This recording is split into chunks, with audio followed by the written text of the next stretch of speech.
Assalamualaikum warahmatullahi wabarakatuh. Waalaikumsalam. Kembali bersama Bung Danis Channel sosial, politik, budaya, hukum. Nah, kita bincang-bincang terkait masalah politik yang saat ini tengah ramai diperbincangkan di tengah-tengah masyarakat terkait pilpres khususnya. Ini ada tiga pasang calon, nomor 1, nomor 2, dan nomor 3. Nah, kebetulan di tengah-tengah kita bersama tokoh masyarakat Kabupaten Subang, merupakan legend, ya, seorang pendidik. Dia pernah juga di birokrasi, ya kan? Dia pengalaman di bidang olahraga, karena dia sebagai legend, sebagai bapak olahraga, dan banyak karir-karir atau prestasi-prestasi yang beliau emban. Ini dia, Pak Mulyono Nasa. Apa kabar, Pak Mul? Baik. Alhamdulillah. Sehat, Pak Mul? Alhamdulillah. Gimana kegiatan selama ini? Sibuk di mana aja nih, Pak Mul? Kegiatan kita sebagai ya yang sudah usia 73 ini ya, saya masih aktif di satu organisasi Keluarga Pendi, di mana saya adalah di Kabupaten Subang. Sekarang saya sekretaris Pemuda Pancamarga Kabupaten Subang. Di Jawa Barat saya wakil ketua 5 bidang hukum dan HAM. Di samping itu saya pembinaan olahraga dan memang saya juga senang bertani. Nah, pengalaman seorang Pak Mulyono ini di eksekutif ya, di pemerintahan, di mana aja pernah ditugaskan? Dan tahun berapa Pak Mul menjadi seorang pegawai pemerintahan, pegawai negeri sipil? Oke, saya diangkat jadi pegawai negeri itu adalah tahun 2000. Saya diangkat melalui tambah bulan karena saya dari prestasi olahraga dari bola voli. Tahun 2000 apa 19 berapa? Ya, Pegawai negerinya kan 1900. Iya, saya 2000 sudah pegawai negeri. Per 1 Oktober. Per 1 Oktober. Iya. Nah, saya ditugaskan sebagai waktu itu CPNS. Iya. Ya, di Departemen Pendidikan. Nah, itu dia, kamu seorang pendidik makanya kan, ada backgroundnya ya. Saya ditugaskan di Seksi Pembinaan Olahraga dan Pemuda. Waktu itu disingkat dengan Seksi BIN-Dora, Pembinaan Pemuda dan Olahraga. Ya, disitulah saya mengikuti karir dari pegawai negeri. Ya, alhamdulillah kalau buat saya selama jadi pegawai negeri dan menaikkan pangkat ya punya prestasi. Diantaranya saya 2A waktu itu diangkat 3 tahun misalnya. Sebenarnya 4 tahun, pegawai negeri itu minimalnya 4 tahun. Saya 3 tahun udah masuk 2B. Iya. Saya 2B 4 tahun, ya, masuk ke 2C. Saya 2C 2 tahun. Iya. Karena saya diangkat menjadi penilik ya, olahraga di Kecamatan Joko. Waktu itu. Dan dari penilik saya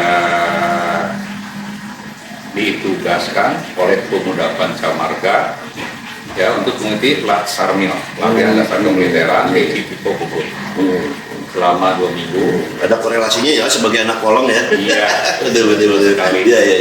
Ya, kebetulan saya punya pengalaman dari resimen Warman, jadi tidak terlalu kaku berarti di latihan kemiliteran. Nah, di tingkat nasional ini alhamdulillah bagi saya adalah ranking kedua, dan memang Piagam juga ada, dia adalah ranking kedua. Nah, selama 2 minggu bukan main kalau buat saya waktu itu ya, kita lagi rame-ramenya urusan dengan negara luar ya, di mana landa kondisi negara Rusia tertekan ya. Dan memang saya kira kita ini mengirimkan ke sana gitu. Nyatanya itu untuk sebagai dasar latihan kemiliteran sebagai anak-anak tentara. Nah, dengan prestasi inilah saya ya, begitu saya masuk di 2C baru 2 tahun ya, 1 tahun 2 bulan ya, saya harus mengikuti ujian dinas. Jadi saya 2C itu cuma 1 tahun 2 bulan. Benar. Ya. 1 atau 2 bulan saya mengikuti ujian dinas, alhamdulillah saya lulus masuk ke Jadi saya bisa cepat 1 tingkat dan bisa menyamai dengan masyarakat. Dan dari prestasi itulah saya dari 3K sampai dengan terakhir saya sebelum otonomi daerah, saya pernah dulu sebagai Kepala Departemen Pendidikan dan Kebudayaan Kecamatan Pondok Besi. Coba kamu naik karir ya, Pak. Nah, dari Kandak Figur Kecamatan Pondok Besi, waktu itu saya dipanggil oleh Pak Rudimat, Pak Bupati. Pada saat itu waktu itu saya sekum koni. Oh, dia di koninya waktu itu sekum ya? Iya. Betul. Ketuanya Pak Rudimat Bupati. Ya. Dan dia memberikan saya jalan, ya seolah-olah ya saya final. Ya. Karena otonomi daerah, ada kesempatan saya untuk mengejar dari jabatan. Alhamdulillah saya dimutasi, otonomi daerah berjalan, saya dimutasi ke Kepala Seksi Terminal di unit Dinas Perhubungan Kabupaten Subang. Pindah ya? Iya. Dari Departemen Dinas Pendidikan dan Kebudayaan pada tahun berapa ke Dinas Perhubungan? Saya lupa tahunnya ya. Tapi saya pensiun 1 Desember 2007. Oh, pensiun 1 Desember 2027. Iya. Ya, saya pensiun di sana. Jabatan terakhir pensiun apa? Kepala Seksi Terminal. Oh, Kepala Seksi Terminal ya? Di Subang? Iya. Di sini di Kota Subang ya? Iya, di Dinas Perhubungan. Saya pegang terminal dan subterminal Kabupaten Subang. Tugas saya adalah mengejar target PAD, peningkatan PAD pada saat ini tercapai ya target. Alhamdulillah tiap tahun selama saya dinas tidak ada tumbuh. Alhamdulillah. Nah, di samping karir sebagai pegawai negeri atau pegawai pemerintahan, nah karir-karir apa lagi yang pernah Pak emban sebelumnya? Saya karir di luar pemerintahan. Tapi kaitan dengan departemen, saya adalah pelatih Paskibra selama 9 tahun. Pelatih Paskibra 9 tahun. Iya. Di samping itu apa lagi? Saya aktif di berbagai macam organisasi, ya, baik organisasi masyarakatan, contohnya sampai saat ini saya adalah Sekretaris Jenderal LSM Petir. Aktif juga di Ormas ya? Di LSM. Pada di Klub Besar Tayandi, ya alhamdulillah sampai saat ini saya adalah Sekretaris Umum Pemuda Marga Kabupaten Subang, dan di Jawa Barat saya Wakil Ketua 5 Bidang Hukum dan HAM. Jadi banyaklah artinya seorang Pak Mulyono Nasa ini, beliau sejak diangkat jadi pegawai negeri sipil pada tahun 2000 per 1 Januari ya, meniti karir sehingga dia memiliki beberapa jabatan-jabatan di Dinas Pendidikan dan Kebudayaan Kabupaten Subang, dan juga terakhir pensiun pada tahun 2027 di Dinas Perhubungan Kabupaten Subang ya sebagai kepala ini ya di sub terakhir, jabatan terakhir. Nah, banyak pengalaman-pengalaman di luar pemerintahan. Beliau juga aktif di organisasi kemasyarakatan, beliau juga aktif di Pancamarga, juga beliau juga sebagai tokoh atau sesepuh di KONI Kabupaten Subang, karena 26 tahun Pak Mul ini aktif di dunia olahraga. Nah, tetapi di podcast kali ini Pak Mul ini bercerita tentang politik pribadinya. Nah, jadi itu pengalaman meniti karirnya. Nah, sekarang hak pribadinya terkait di tahun politik ini, di mana pada saat ini khususnya di Kabupaten Subang. Nah, karena kan Pilpres juga di Kabupaten Subang juga hingar-bingar dengan terkait 3 pasang, nomor urut 1, nomor urut 2, nomor urut 3. Nah, nomor urut 1 itu Bapak Anies Baswedan dan berpasangan dengan Muhaimin Iskandar. Nomor urut 2 Ganjar Prabowo Subianto dengan Gibran, dan nomor urut 3 itu Ganjar Pranowo dan Mahfud MD. Nah, ini menjadi kebiasaan di tengah-tengah masyarakat sebagai bincang-bincang politik 5 tahunan. Nah, di sini ramai dengan dinamika yang berkembang. Namun di video kali ini saya akan menggali kepada tokoh masyarakat yang saya sebut tadi, yang banyak pengalamannya, banyak gagasan, ide kreatifnya terkait dengan Pilpres. Juga tidak salah kalau saya pribadi juga di Bung Dani Channel ingin menggali politik pribadinya. Nah, seorang Pak Mulyono Nasa ini saya dengar nih ya dari pasangan Pilpres 1, 2, 3 ini saya mendengar kuat bahwa seorang Pak Mulyono Nasa sangat pro dan mendukung nomor urut 2, yaitu Prabowo dan Gibran. Ini diklarifikasi benar nggak sih? Klarifikasi nggak salah. Kalau nggak salah berarti benar. Oke, baik. Nah, otomatis kan saya ingin podcast dengan Pak Mulyono, berbincang-bincang Pak Mulyono terkait dinamika politik Pilpres khususnya. Nah, seorang Pak Mulyono Nasa kok nggak ke 1, nggak ke 3, ini milihnya nomor 2 Pak Prabowo Gibran. Ini apa yang melatar belakangi seorang Pak Mulyono Nasa sampai jatuh pilihannya ke nomor urut 2? Seperti apa Pak Mulyono? Silakan. Baik, saya kira kenapa saya adalah mendukung, ya, bisa dikatakan saya pendukung berat nomor 2 antara calon presiden Pak Prabowo dengan presidennya adalah Gibran. Saya melihat dari satu sudut Pak Prabowo adalah punya jam terbang yang sangat bagus. Ya. Dan dengan pengalaman mereka, walaupun sekarang di YouTube dimanapun dikatakan Prabowo adalah gemoy, saya selalu kira gemoynya itu Prabowo siap menerima apapun. Ya. Kenapa saya sangat antusias Pak Prabowo sebagai nomor 2 calon presiden harus menang di MKR ini? Saya ingin ada satu perubahan Indonesia Maju ini sesudah kepemimpinan Pak Prabowo dan menindaklanjuti program yang telah dicanangkan atau telah dilaksanakan oleh Pak Presiden yang saat ini Pak Jokowi.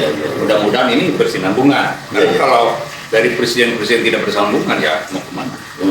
Jadi seorang Pak Mulyono Nasa ini meyakini bahwa penerus daripada program-program kerja Presiden Jokowi ini yang paling percaya untuk melanjutkannya itu nggak nomor 1, nggak nomor 3, tapi nomor 2 ya? Nomor 2. Nah, ini sebabnya seperti apa nih? Ya, sebabnya kalau kita lihat jam terbang, saya hanya melihat Pak Prabowo adalah jam terbangnya sudah cukup lama. Dia udah masuk ke siasi juga, mungkin sebaya dengan saya, ya, dan dia juga mantan militer, dan dia juga berpengalaman di luar negeri, ya.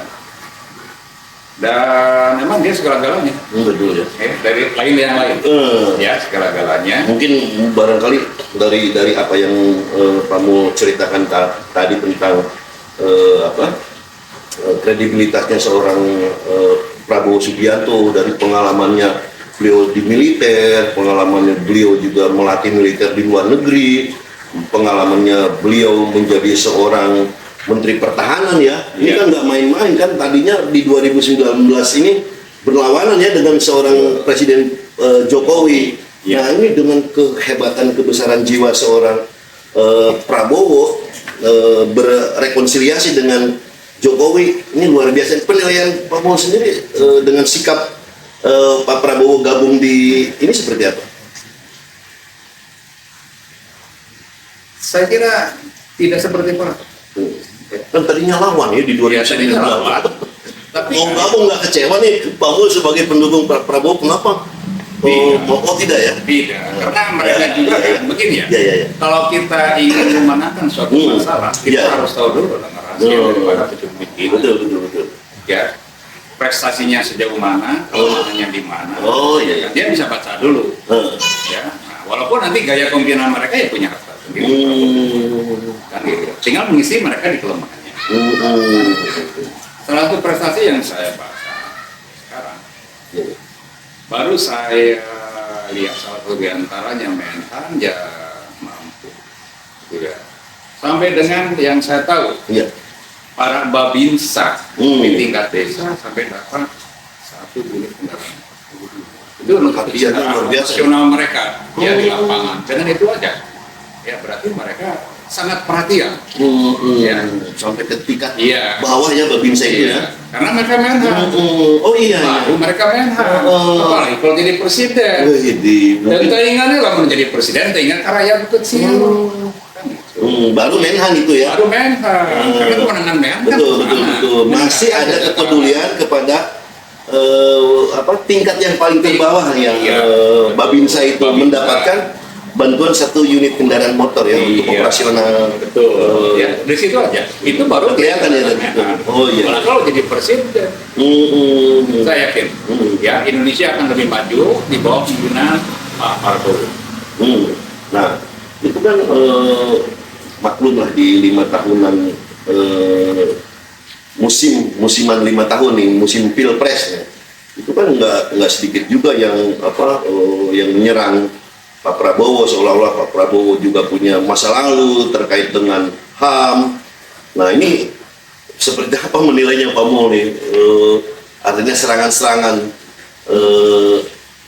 Pak Prabowo ya, yang ditujukan ke Pak Prabowo gitu kan. Nah diantaranya isu-isu yang lama nih. Seperti apa nih Pak Mul? Saya kira begini, kalau di militer yang namanya siap. Pada saat Prabowo sebagai bawasan ya dilaksanakan. Risikonya apa? Ya. Nah, itu. Dan kita jangan melihat masalah menghadapi. Mari kita lihat program-program dia yang akan datang. Bagaimana program nomor 1, terus bagaimana nomor 2, bagaimana nomor 3. Saya lebih cenderung melihat programnya yang sudah dilaksanakan semasa dia menjadi Menhan sudah begitu. Ya, apalagi sesudah dia jadi presiden, perhatiannya akan lebih lebih lagi. Oh iya. Karena dari 3 komponen, 3 orang ini, kenapa saya sangat simpati. Satu pihak saya sangat simpati dengan Pak Prabowo, gayanya demikian. Satu pihak juga saya sebagai anggota keluarga besar TNI, ya saya punya kewajiban secara pribadi memenangkan Pak Prabowo. Nah di sini pentingnya saya menggali tokoh masyarakat Subang khususnya Pak Mulyono Nasar terkait pilihan pribadinya kepada pasangan nomor urut 2 ya Pak Prabowo dan Gibran. Nah di samping isu-isu yang menerpa seorang Pak Prabowo dari mulai masalah HAM, ya kan, masalah banyaklah yang dialamatkan kepada Pak Prabowo kan gitu. Nah ini juga berkaitan dengan pasangan wakil presidennya Gibran Raka Buming Raka gitu kan, calon wakil presidennya.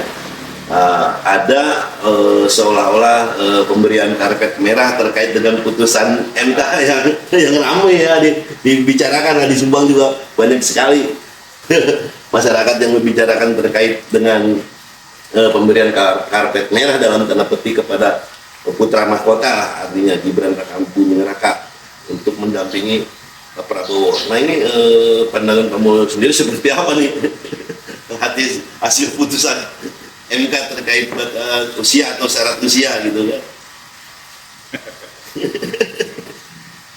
Masalah hukum itu adalah silakan hak mereka. Iya. Ya, saya kira saya sulit untuk berkomentar. Karena kan putusan MK berlaku surut ya, udah nggak bisa digugat lagi ya. Nah itu dinamika barangkali ya wajar lah. Pro dan kontra itu kan selalu terjadi ya.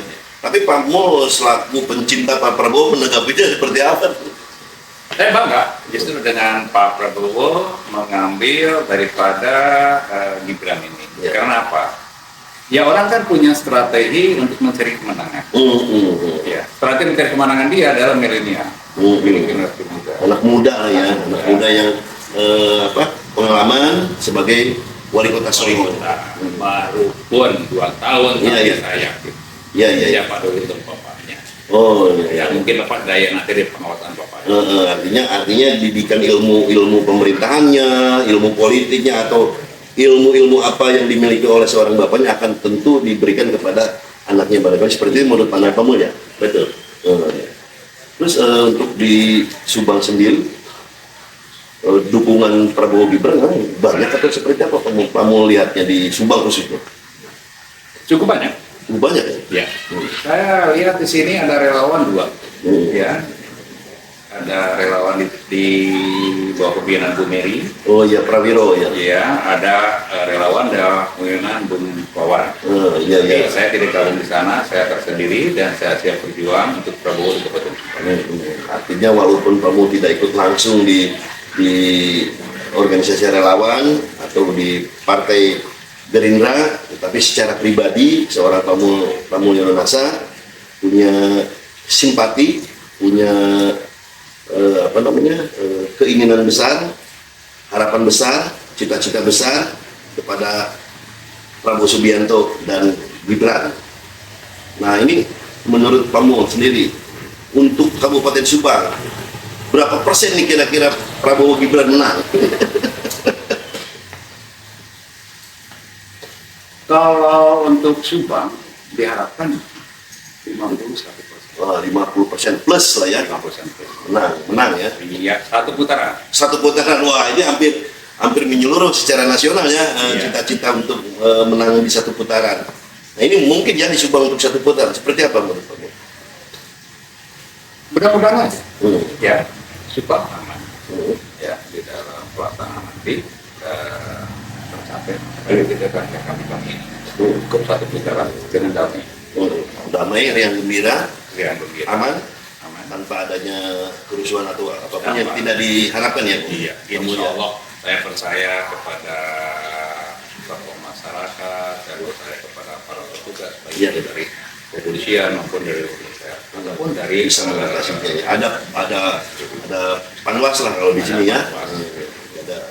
Bisa mengontrol jalannya Pilpres nanti dengan berjalan damai, aman, riang gembira.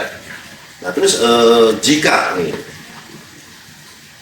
pasangan nomor urut 2 Prabowo Subianto dan Gibran menang satu putaran, nah ini setelah dilantik menjadi presiden dan wakil presiden, ini harapan kamu 100 hari ke depannya seperti apa harapan seorang Pak Mulyono ke Pak Prabowo?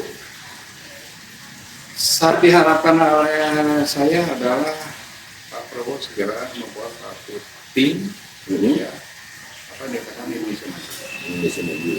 Tapi yang jelas, tolonglah kami menghimbau kepada Pak Prabowo bila mana Anda nanti menjadi presiden, tolong katakan lagi yang namanya garis besar haluan negara. Tingkatkan sana program-program. Jadi terukur, terarah ya? Iya. Pentingnya seperti itu ya? Iya. Oh, kalau emang setelah Orde Baru nggak ada, masuk ke Orde Reformasi, kita nggak punya GBHN ini garis besar haluan negara ya. Nah ini penting banget harapan Pak Mulyono kepada seorang presiden, Pak Prabowo, jika Pak Prabowo terpilih atau dilantik menjadi presiden, untuk dibentuk kembali atau diadakan kembali GBHN. Ini pentingnya seperti apa? Pentingnya agar GBHN? Pentingnya di dalam GBHN kan program ya. Jadi maksudnya walaupun 5 tahun kemudian presidennya ganti, haluannya tetap itu ya maksudnya. Jadi talak ukur untuk meneruskan program-programnya atau yang belum diselesaikan programnya itu tracknya ada dan lanjut. Jadi tidak ganti presiden, ganti seluruh programnya gitu kan barangkali. Nah, seperti itu. Nah terus di samping selain diadakannya kembali GBHN atau keinginan apa misalkan untuk di bidang pendidikan, misalkan di bidang militer harus seperti apa, misalkan di bidang ekonomi harus seperti apa, barangkali ada tambahan lagi kamu? Untuk bidang pendidikan, tolong barangkali ya ditinjau kembali untuk masalah kurikulum 2013 dan sekarang ada kurikulum terbaru ini kalau yang isinya mereka belajar tidak usah dijelaskan di sini. Yang berikutnya tolong barangkali segera selesaikan permasalahan Papua sehingga tidak terjadi korban-korban baik dari pihak masyarakat, baik dari pihak ekstremis itu sendiri, baik daripada anggota TNI Polri. Kenapa tidak bisa diselesaikan?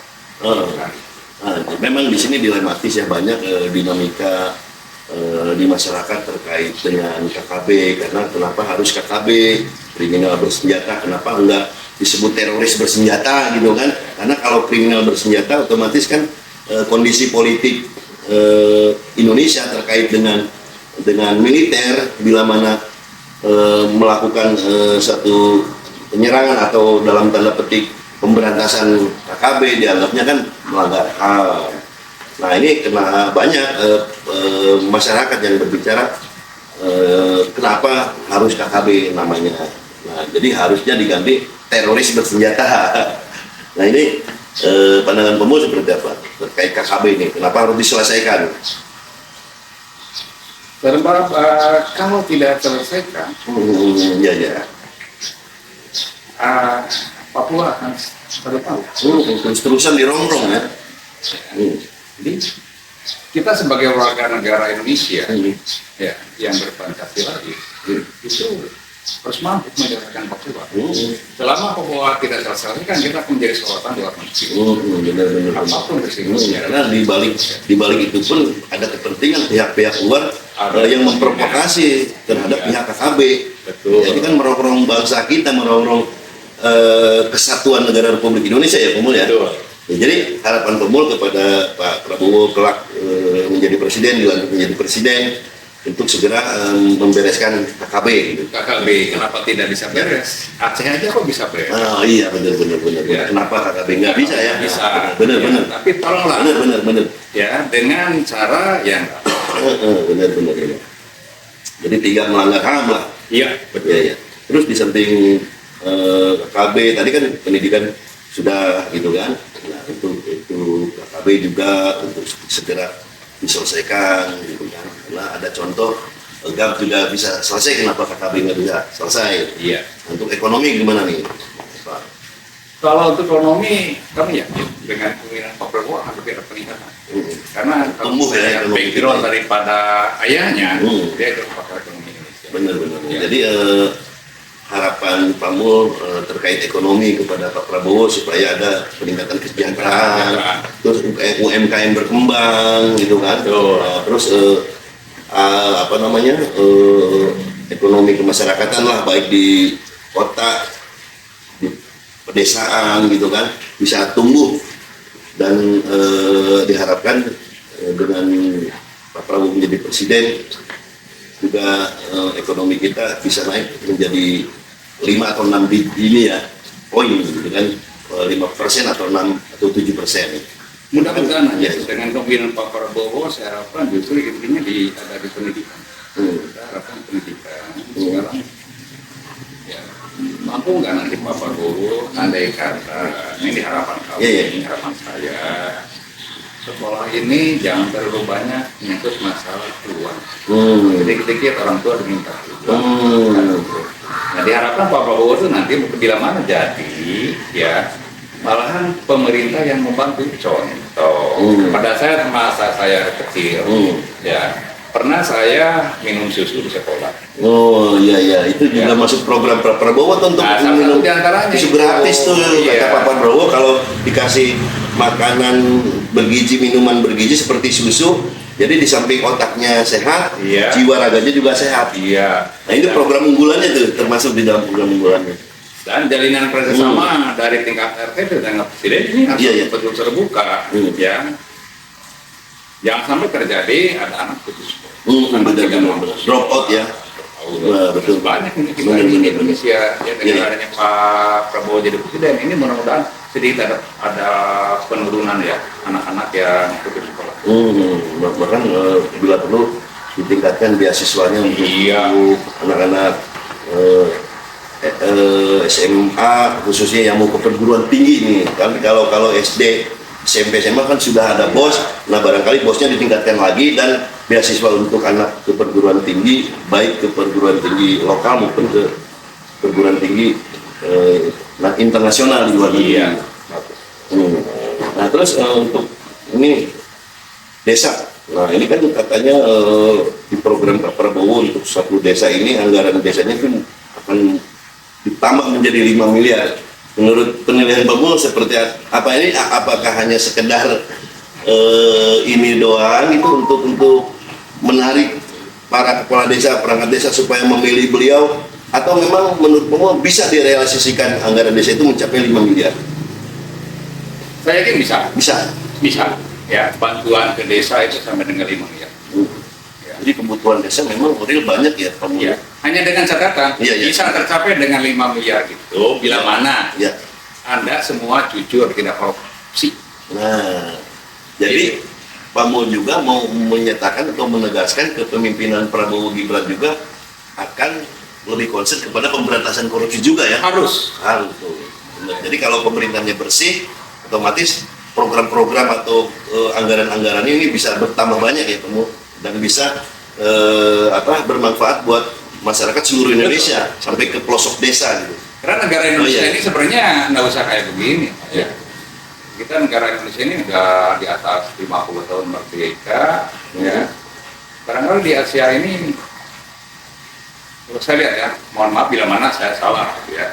Hanya Indonesia ada satu lagu yang dari Gus. Ya. Gitu. Oh iya. Ada beberapa tanaman dimanapun itu bisa jadi. Nah ini satunya negara Indonesia. Iya. Tongkat kayu dan batu bisa jadi tanaman. Jadi tanaman. Benar. Gitu. Benar. Dan di Indonesia sih kira nggak usah pusing-pusing. Kalau saya lihat, saya punya pengalaman. Ya saat ini juga saya mesti mencoba di dalam hidup saya. Kenapa saya berani mengatakan bahwa di Indonesia ini harus subur mamut Rumah original? Maaf kalau saya contohkan. Orang tidak akan menyangka yang namanya Putri Malu. Cek orang sunat, cek riwet. Itu besar sekali manfaatnya. Buat prostitusi. Ada manfaatnya. Besar sekali. Ya, bagi laki-laki yang sudah di atas usia 50 tahun. Oh, gitu dia. Ini rahasia juga ya. Nanti kuncinya akan dibongkar di video berikutnya nih. Tapi khusus dalam edisi rahasia kejantanan pria. Tapi kan kita bincang-bincang politik mungkin di video berikutnya, ya kan? Nanti ada rahasia ramuan khusus primas pria di atas 50 tahun. Nah, baiklah seorang Pak Mulyono ini banyak pengalamannya di Subang ini udah nggak asing lagi seorang Pak Mulyono. Tadi kan beliau juga udah memaparkan statement politik pribadinya terkait dukungan pribadinya kepada pasangan nomor urut 2. Harapan-harapan beliau tadi sudah dipaparkan dari mulai pendidikan, ekonomi, sosial, politik, budaya, bahwa harapan Pak Mulyono sebagai masyarakat Kabupaten Subang, harapan bahwa apa yang dicita-citakan atau program yang diemban di visi misi Pak Prabowo Gibran ini dapat terwujud, terlaksana baik di pendidikan tadi dan dana desa untuk 5 miliar juga dapat direalisasikan karena kebutuhan-kebutuhan di desa itu sangat signifikan. Di samping jalan-jalan desa untuk menghubungkan akses dari satu daerah ke daerah lain atau dari RW ke RW yang lain gitu kan, untuk tumbuhnya ekonomi di pedesaan itu ya Pak Mul. Dan di samping itu juga ada perangkat-perangkat kebutuhan lain di desa yang sangat dibutuhkan. Dengan anggaran mencapai 5 miliar tentu kinerja desa, manfaat desa atau BUMDes juga ada di sana. Ini akan lebih berkembang dan keberhasilannya, manfaatnya buat masyarakat setempat ya.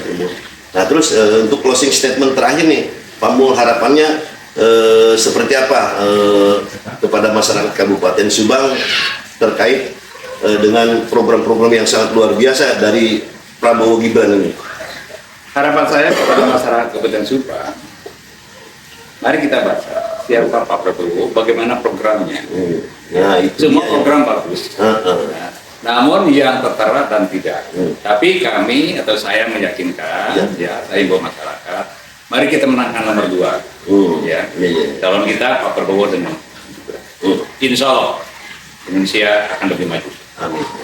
Terima kasih Pak Mu. Kembali luar biasa. Baik pemirsa Bung Neli Channel dimanapun berada, demikian saya wawancara dengan seorang tokoh masyarakat Kabupaten Subang terkait dinamika politik yang saat ini ramai diperbincangkan di tengah-tengah masyarakat, yaitu terkait Pilpres. Karena kan sekarang sudah sah di KPU udah ada nomor urut pasangan calon presiden dan wakil presiden, urut 1, nomor urut 2, dan nomor urut 3. Demikian apa yang digambarkan, yang dituturkan, yang diharapkan oleh Pak Mul terkait dengan pujaan, dengan pujaan hatinya, yaitu pasangan nomor urut 2 Prabowo Gibran, di mana misi-misi, visi misinya atau program-program yang bermanfaat buat masyarakatnya itu bisa diwujudkan dan bisa direalisasikan manakala kelak Pak Prabowo dan Gibran menang di Pilpres 2024. Amin. Demikian, terima kasih atas perhatiannya. Assalamualaikum warahmatullahi wabarakatuh. Waalaikumsalam.